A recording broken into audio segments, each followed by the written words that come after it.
Hey everybody, welcome to ARE Live. I'm Mark Tier, the founder of Black Spectacles.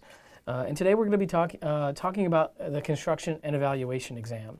We're actually going to use a mock exam, and we're going to cover a variety of topics for this particular division of the ARE.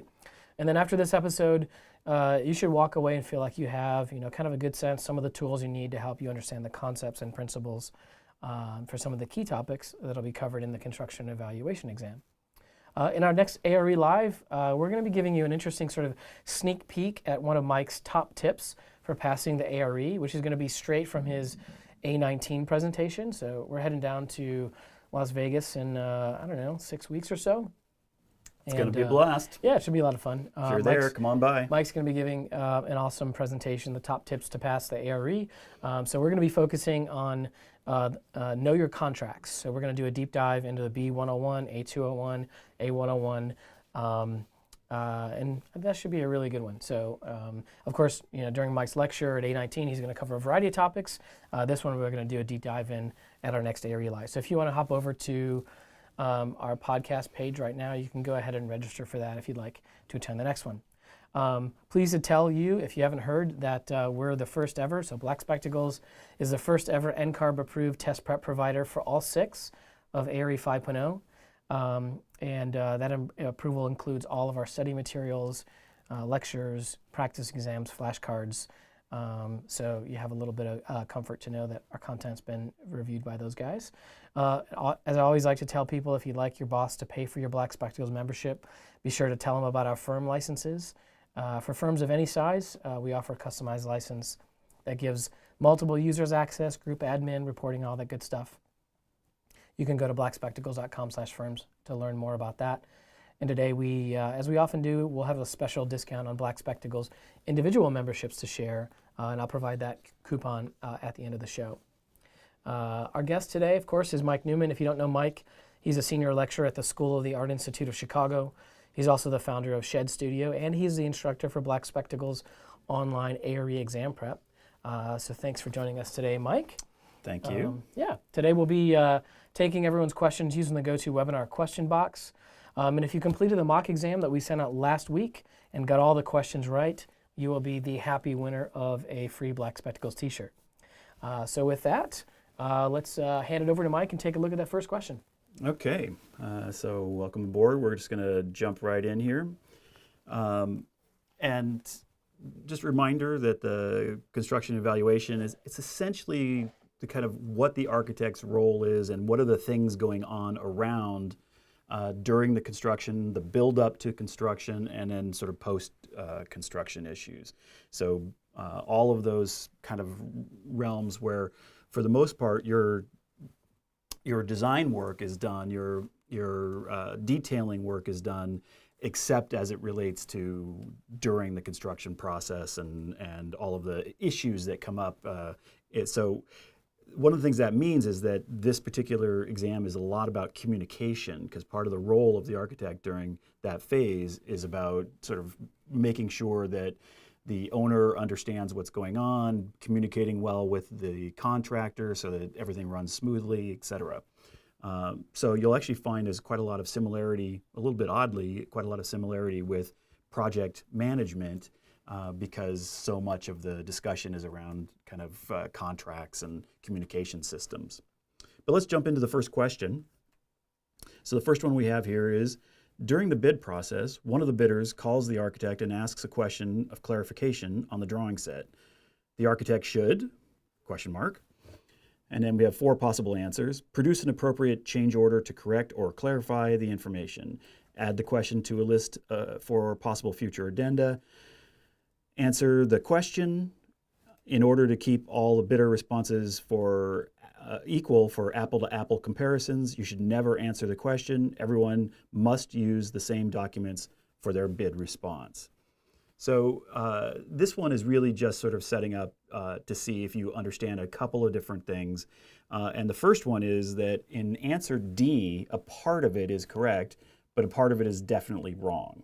So the part that's correct in answer D is everyone should use the same documents for their bid response.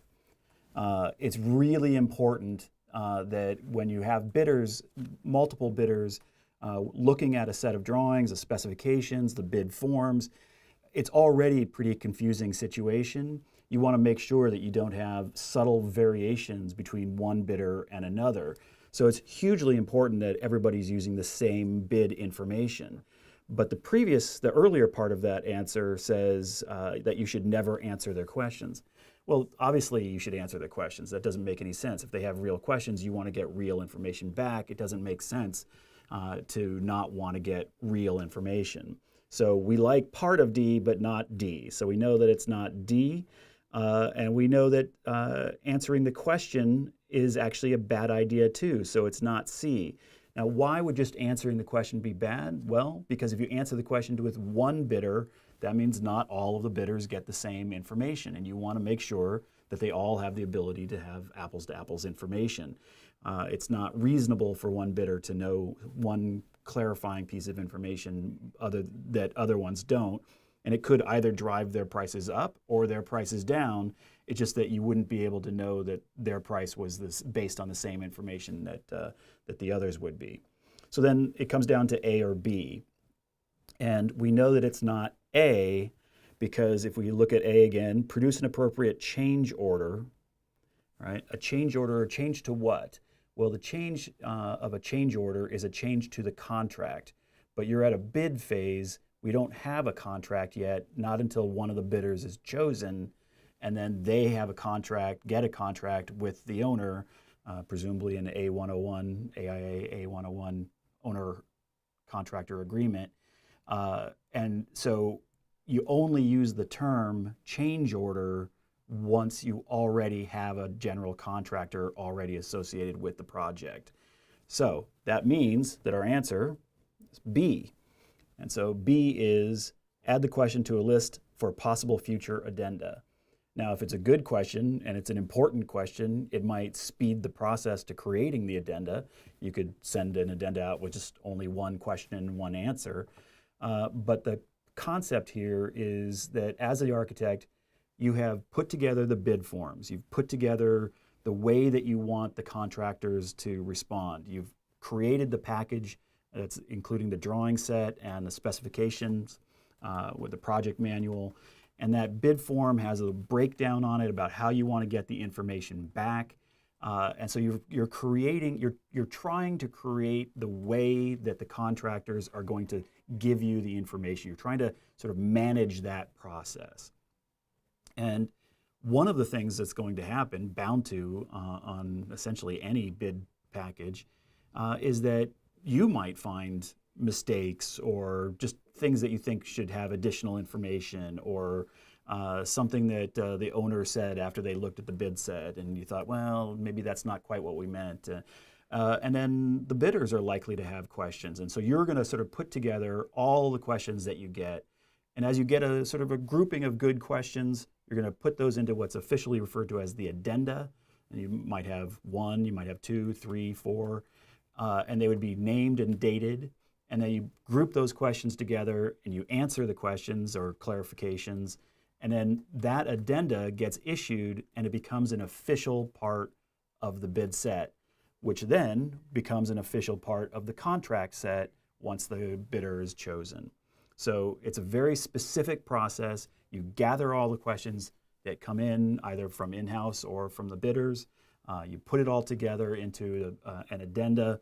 Just it has to be dated, and the addenda has to be numbered so that it can be referenced in other contract information. And then submit that addenda to all of the bidders, so that way they have the drawing set, they have the specifications, they have the bid forms, and they have all the addenda, and that creates the entire bid package. All right, sweet. We're down to 91 folks here who got that one right. All right, number 2. The client can move in after A, final completion, B, punch list completion, C, substantial completion, D, declaration of final waiver of lien. So this one there's a fairly straightforward aspect to this, but it's mostly just making sure that you have an idea of what all the different sort of deadlines and days and sort of specific declarations are towards the end of a project. The client can move in after a final completion. Well, of course they can move in after final completion. It's finally complete. But final completion could be months and months and months after mostly completed. Imagine a situation where the cabinets that you ordered from Germany come in and they're really beautiful, but turns out one was the wrong size. So you take it out and you reorder that cabinet, and maybe it takes 5 months to get it. Like, really, nobody's going to move in because there's one cabinet missing? So final completion often is way down the road. There's all sorts of things, punch lists that take a long time, or materials that just don't show up, or inspectors that can't get out until something to see something. So final completion is a completely reasonable answer, except that it's just not going to be the best answer, because it can be so much farther down the road than when a client is likely to want to move in. Punch list completion is kind of like final completion in that sense. The punch list is that document that gets made. Technically, it's made by the GC, although often in everyday life, the architects actually will make the punch list. But the GC makes the punch list, and then the architect and the GC review the punch list. The architect may add to it, and the punch list is all those little things that didn't quite get finished right. So problems with the little painting, you turn the hot water on and it comes out cold. The window is a little bit off straight, and so it doesn't open and close quite right, or the lock isn't quite lined up right. All those little things. So that means somebody, meaning you, have to go walk around the whole site, test all those things, try opening all the windows, try all the faucets, look around at the paint, make sure the paint's been done correctly. All of those little things, sometimes big things, but usually it's fairly little things that have to get finished before final completion can be done. So, in a simple situation, it might be fairly straightforward and pretty quick. But there are times when the punch list can take a long time. I remember doing a punch list for, it was like a 35 unit building or something. And we had a punch list that was 300 items long, something like that. It's pretty easy to get big numbers in those things, because it's a lot of little things that you have to track down and find and make sure are working. So A and B are both sort of plausible answers, but not the best answer. So our best answer is going to be C. So I'm just going to tell you right now that substantial completion is the moment when the client can move in. Now, there's an interesting thing here, though, which is the key word for me is the word can. It isn't necessarily a good idea for the client to move in at substantial completion. What it means is they can move in. So it means that things are code finished enough, so there's not any dangerous elements. The things that need to be finished are not going to impact the code reviews. But that doesn't mean that they're like really, really close to actual finish.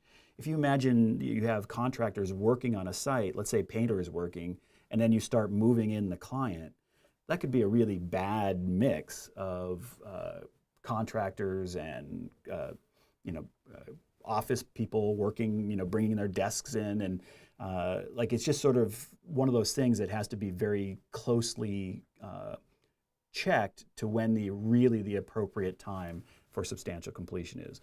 The technically appropriate time is as soon as the building is available to be moved into, where it meets enough of the code that the inspectors will feel comfortable with the clients moving in.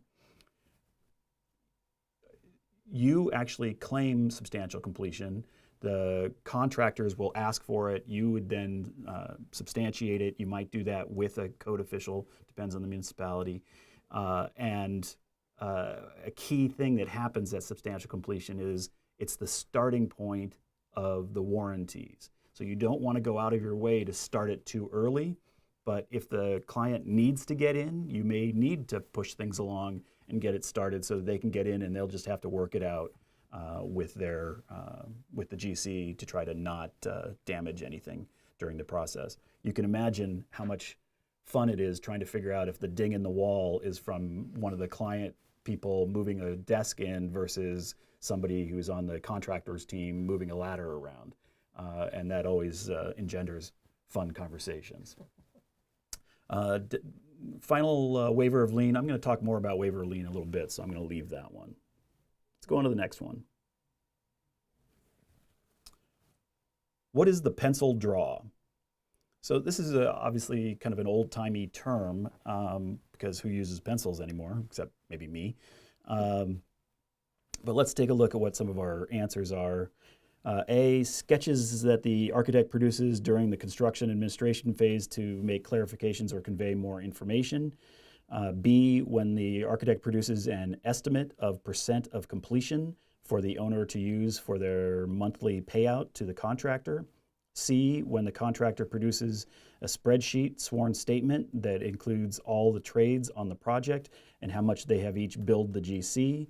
And D, the process of adding red lines to official drawing set to record the as-built aspects of the construction as it differs from the contractor drawings. So I'm just going to run through and get rid of a couple of these. D is definitely not it, though it's an interesting one, that the idea of somebody keeping track of the as-builts, typically that's the contractors as they go along are sort of taking notes on the drawings, and then also typically as sort of an extra to the contract, as an additional service, you might take those as-built sketch pieces of information and develop it into a full set of drawings. Different situations would require that.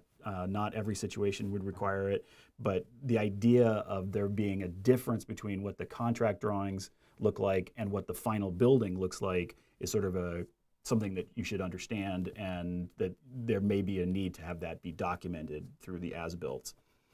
But that's not what the pencil draw is about.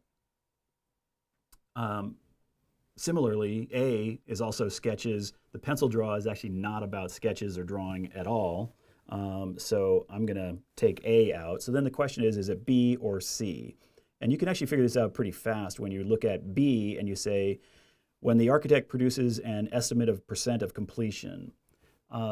In general, the architect doesn't do that. The only time an architect would be if there's a conflict or a change order going on, something where there's a discussion happening. But essentially, the schedule, the % of completion, the means and methods, that's all part of the GC's world. So B is not it because the architect does not actually produce that estimate. So C, which is when the contractor produces a spreadsheet, sworn statement. So this is a big list of all the different trades on the project. So it'll say, plumber, it'll say carpenters, it'll say electricians, et cetera, et cetera. So each of those folks will have their place in a big chart, and that chart will then have what's their total dollar amount. So we know that what each trade totally is. And then there'll be the overhead and profit, so overhead and plus profit, and other kinds of things that are part of the GC's element. So all that gets added up, and then that gets added up, and you have a total amount for the project. So there's the actual bid number that the contractor gave to the owner, and it's all of those things all listed. But then it's also what their percentage of completion is. What each of one of those at this moment is. So if we're on month number 1, well then excavation and concrete are probably pretty far along in their % of complete, but maybe electricians very little. There might be a little bit of site work, but probably not much until there's something to put your conduit and wires into. So the percent of completion will change as it goes through for each individual trade as you go along. So this document sort of keeps a running tab that tells us, well, what's the total amount? Are there any changes and change orders to the total amount? And then there'll be each line item for each plumber, each carpenter, or each of the different trades. Are there any specialty information about them? Then there's the percent of completion. Then how much do they get paid out for this payout review? How much have they already been paid from in the previous payouts, which let's assume are monthly, although they don't have to be. They could be milestone or something else, but typically monthly. And then you get to the retainer section. And the retainage is the idea that let's say we're going to pay the plumbers $22,000. But we might have, say, a 10% retainage, which means that 10% of that 22 gets put off to the side in a special escrow account. So that's a way of getting those plumbers to come back and finish stuff off at the very end. But we can then, once they are done, once we get to sort of final completion, everybody gets paid out. Actually, often substantial completion, depending on the trade. So this is this great big document. It's got all of these different numbers in it, but it's the way that you sort of keep track of the big numbers, but then also each trade and how much of work they've done up to that point. The reason it's called a pencil draw is because back in the day, you would literally do this in pencil, and then you'd meet at the site, everybody would talk about it, and you'd erase out the numbers that nobody could agree on, and you put new numbers in. So you did it in pencil, not in pen, in order to make it easy to have that be a conversation. Obviously, nobody does it in pencil anymore. It's all done on spreadsheets. And as you go along, they do the spreadsheet. We go through the pencil draw. If I agree with all those numbers, I am willing to sign the form. Otherwise, we talk about what the number should be.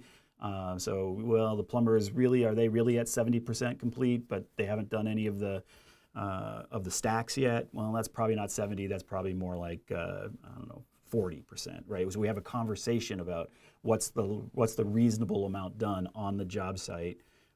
Once we get to a point where we all agree, then they produce the final version of that month's payout.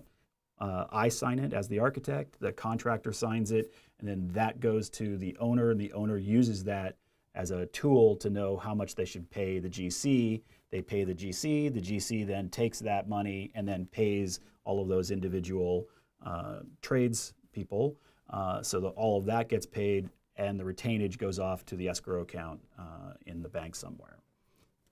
So pencil draw, produced by the contractor, reviewed by the architect, signed off by both contractor and architect, and then used once it becomes the final draw, not the pencil draw, used by the owner to pay everybody, to pay the GC, who then pays everybody. Okay, that was complicated. Number 4, the plumber is owed $62,340 for the work done on the project 2 months prior. Unless satisfied, this subcontractor will likely, I like unless satisfied, it's sort of like they're having a duel or something. But unless they somehow are treated fairly, what are they likely to do to fix this situation?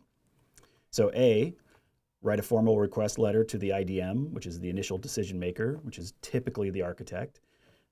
B, hire a lawyer. C, direct their next correspondence to the client/owner. Or D, submit a mechanics lien. So here's the part where we're going to talk about mechanics lien. And the answer is mechanics lien. So in this situation, the plumber is owed quite a lot of money, and it's past due. Now, whether you do a mechanics lien in 2 months, like projects sometimes get a month or so behind. It's kind of a lot of paperwork, so you may not do it right off the bat. But 2 months, you start getting pretty close. You're a little nervous about it. You're going to want to get paid. You're going to be nervous that you're not going to get paid if things are taking that long. So what can you do? Well, what you essentially do, what a mechanics lien is that the plumber goes to whatever county or municipality, the place in that state where these things are done. And they effectively say that they are claiming a percent of ownership of this piece of property and the work that's going on there. So they are owed $62,340. So if the whole site is worth $2 million, then they say, okay, we are claiming the percent that would be 62,000 over $2 million. We're claiming that percent of ownership of this site because we have not been paid. And that goes into and sort of lives with the deed of the site.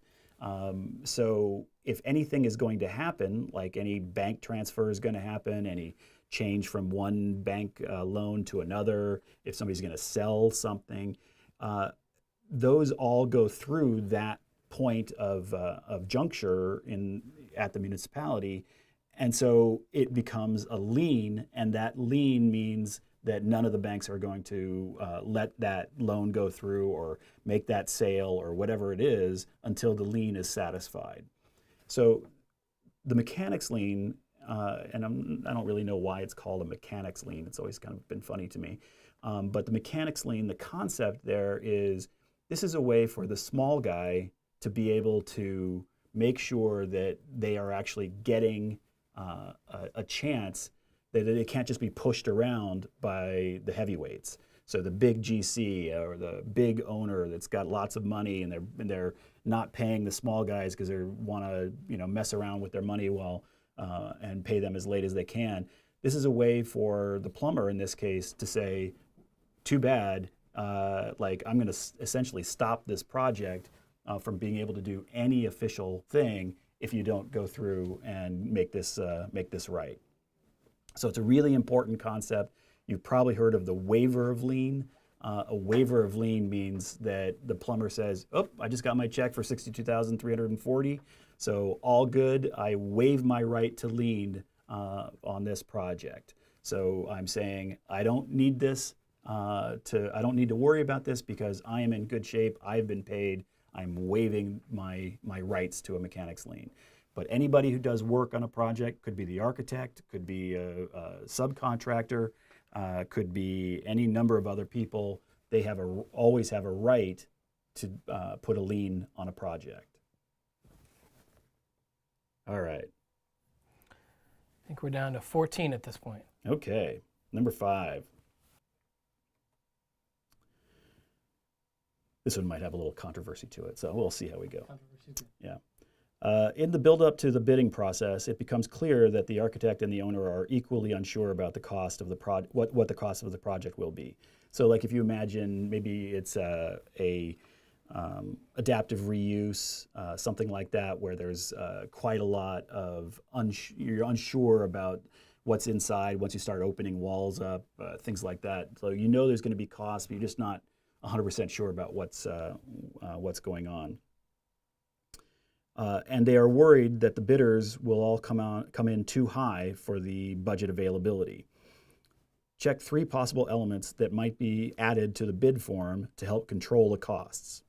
So what could you put in the bid form to make your life better for when all the bids come in too high, that you have the ability to sort of carve the project out of it? And the answers are going to be, we have an answer for A is going to be a correct answer. C is a correct answer. D is a correct answer.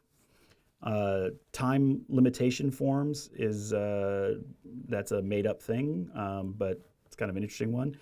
Promissory notes is something completely different, financial, but completely different. Performance bond I'll come back to in just a second. That one is actually potentially a pretty good answer, but I think allowances in this setup is actually a little bit better of an answer. So an add alt, sometimes you'll see them as deduct alt.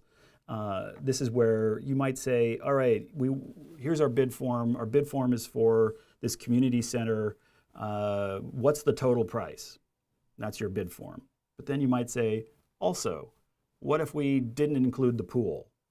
Also, what if we didn't include the east wing that has the 3 classrooms? And that way you're getting the full price, but then you're getting a few other prices that you would be able to deduct off. How much would we save if we didn't include the pool? How much would we save if we did? Or you might do it the other way. Here's our community center. And then what if we added the pool? And what if we added the east wing that has those 3 classrooms? So a couple different ways of approach, but the idea of providing a place to be able to get information back so that when you get all those numbers, you have the ability to say, all right, the overall project, just like we were worried, came in 30% too high, but once we subtracted the deduct, now we're only 5% too high. And then that's a real conversation you can have. You might make other changes, you might not, but you're trying to give you and the owner enough information from those bidders to be able to carve the project out of it that makes sense with the budget that they have. So some other ones, the square footage unit costs for specific line items, that would be an example like, this community center would be awesome if we had terrazzo floors. They'd be durable forever. It would just be, it's a great way to do it. If you can afford it, it's gonna be the absolute best. But terrazzo floors, those are gonna be a lot more expensive than, say, a vinyl tile floor. So you might put the terrazzo, or you might put the vinyl tile in and then ask for, but what if we did terrazzo? What per square foot cost would you give us if we put terrazzo in? And then that way, down the road, if we choose a bidder, they can't later sort of come up with some outrageous price for the terrazzo because they've already put it into their bid response. So that might be linear feet of a certain kind of material. It could be square footage of a certain roofing material or flooring material. It could be any number of different unit costs that you sort of have them list in order to be able to give you information after the bid, again, to craft the final project that is still promised information. It's real information from the bidders, but it's giving you this sort of ability to sort of tie everything together at the price point that actually will hopefully work. And then allowances is a little different. Allowances, that's when you're just, you're still trying to work on things. You're still trying to figure things out. Like maybe you haven't chosen all the light fixtures yet because other things are still so up in the air. And so you say, all right, as part of the allowances, you're going to put in your bid $20,000 for light fixtures. And in that process of those $20,000 for light fixtures, then we know that will cover at least some idea of what the light fixtures would be, but we can then work to later to sort of hold back. So we're not just sort of going further and further and further along and letting the prices go astronomically high. So those are the 3. The performance bond is kind of an interesting answer. The only thing that makes that not a reasonable answer is you wouldn't really put that on the bid form. But the performance bond is when an owner gets essentially an insurance policy that the bidder will actually be able to do the project for the price that they bid it at. If the bidder goes out of business during the middle of the construction and they leave, it's very, very, very expensive to get a new contractor in to sort of pick up the where they left off and get going. There's all this setup time and everything. And it's a very expensive process. And so the owner can get a performance bond saying, yes, the contractor we will guarantee, we will bond that the contractor will finish, and if they don't, then we'll find somebody who finishes it, and then we, the insurance company, will pay the extra cost. You will only ever have to pay the amount that you initially got with the original bidder. So it actually does help keep the costs in check, but only in certain situations and not really on the bid form. Awesome. We have quite a few winners here, which we'll get to in a minute. But I do have 2 questions here maybe that we can talk about. One is from Marissa. She asked earlier, she said, is there another term for this, or is it always called the pencil draw? There are a bunch of other terms, but pencil draw is a pretty common, it's actually written often into contracts and things like that. But there are a couple of other terms, and I am unfortunately blanking on them. Payment application is the thing a couple Yeah. of folks are sort of Well, the payment suggesting. application is, but the payment application is the thing that has multiple lives, and what you're talking about is the first version of it. Yep. So it's the draft payment application. Exactly. Yeah. So that's probably the best other term for it. I like pencil draw because it has a certain, you can kind of imagine Sullivan or somebody out there in the literally writing a bunch of numbers on a piece of paper somewhere, and like them going through it. Like it has a certain sense of history to it, which I enjoy. That's right. A couple questions here about substantial completion and certificates of occupancy.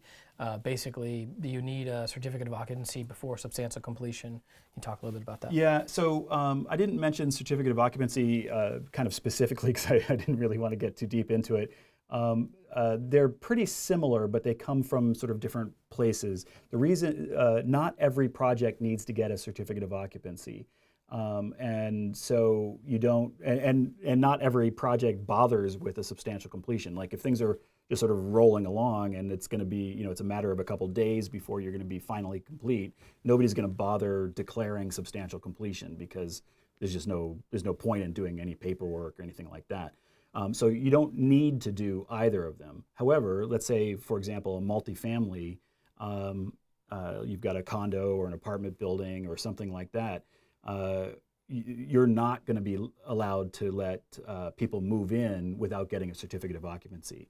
So that's the situation. The C of Os, the certificates of occupancies, are for those situations where the inspectors are nervous enough that there's enough of a population of people moving in that the dangers are real. So, for example, you wouldn't really need a C of O for a lot of like farm buildings or things like that, where you still have to build a building. There's still safety issues. There's still all of those things, but there's just not that same level of expectation. So they're similar, but they have subtle differences. All right, awesome. Well, thank you, Mike. I think we'll wrap right there. So I want to thank you for joining. Thanks everyone for listening in. At our next ARE Live podcast, we're gonna give you a sneak peek into Mike's A19 presentation and cover one of the top tips for passing the ARE. It's a really good session. So if you're going to be at A19, you should definitely register to attend. If you're not, or even if you are, we're going to drill into that one particular topic where we're going to be focusing on knowing your contracts. So if you want to sign up to listen in on that webinar, I also posted that link for you as well. Or you can just go to blackspectacles.com/podcast to register to attend. To learn more about our ARE exam prep curriculum, you can go to blackspectacles.com, or you can try out any of the free course videos. If you would like your boss to pay for your membership, be sure to visit blackspectacles.com/firms to learn more about our firm memberships for firms of any size. And then for those of you who are ready to start preparing for the ARE right now, you can use coupon code CE41619BKS to get a 15% discount for the entire duration of your ARE exam prep membership. So then finally tomorrow we'll send you an email follow-up about today's live broadcast. So please let us know what you think. Share any suggestions that you may have. We read every word that you write and use them to tune our next episodes. So thanks for watching.